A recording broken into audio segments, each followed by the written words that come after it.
ಚಿತ್ರ ಯಶಸ್ವಿಯಾಗಲಿ, ದೊಡ್ಡ ಮಟ್ಟದಲ್ಲಿ ಹೆಸರು ಬರಲಿ ಅವ್ರಿಗೆ ಅಂತ ನಾನು ಆಶಿಸ್ತೀನಿ. ಜೊತೆಗೆ 125 ಒಂದು ಎಡಿಷನ್ಸ್ ಫೋಟೋಶೂಟ್ ಕಂಪ್ಲೀಟ್ ಮಾಡಿದ್ದಾರೆ ಅಂದರೆ really hats off to you sir for that. ಒಳ್ಳೆಯದಾಗಲಿ.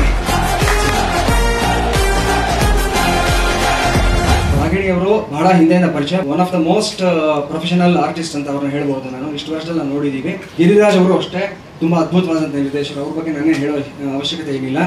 ಒಂದು 2 ಎಕ್ಸ್ಟ್ರೀಮ್ಸ್ನ ಇಲ್ಲಿ ನಾವು ಮೀಟ್ ಮಾಡ್ತಾ ಇದ್ದೀವಿ ಅಂತ ಹೇಳ್ಬೋದು. ಇವರ ಸ್ಟೈಲ್ ಆಫ್ ಮೂವಿ ಮೇಕಿಂಗ್ ಆಗಲಿ, ಅವ್ರು ಮಾಡಿರ್ತಕ್ಕಂಥ ಚಿತ್ರಗಳಾಗಲಿ ಬಹಳ ವಿಶೇಷವಾಗಿರುತ್ತೆ. ಅವರಲ್ಲಿ ಹುದುಗಿರೋ ಪ್ರತಿಭೆಯನ್ನು ಗಿರಿರಾಜ್ ಅವರು ಹೊರಗಡೆ ತೆಗಿತಾರೆ ಅಂತ ನಾನು ಭಾವಿಸ್ತಾ ಇದ್ದೀನಿ.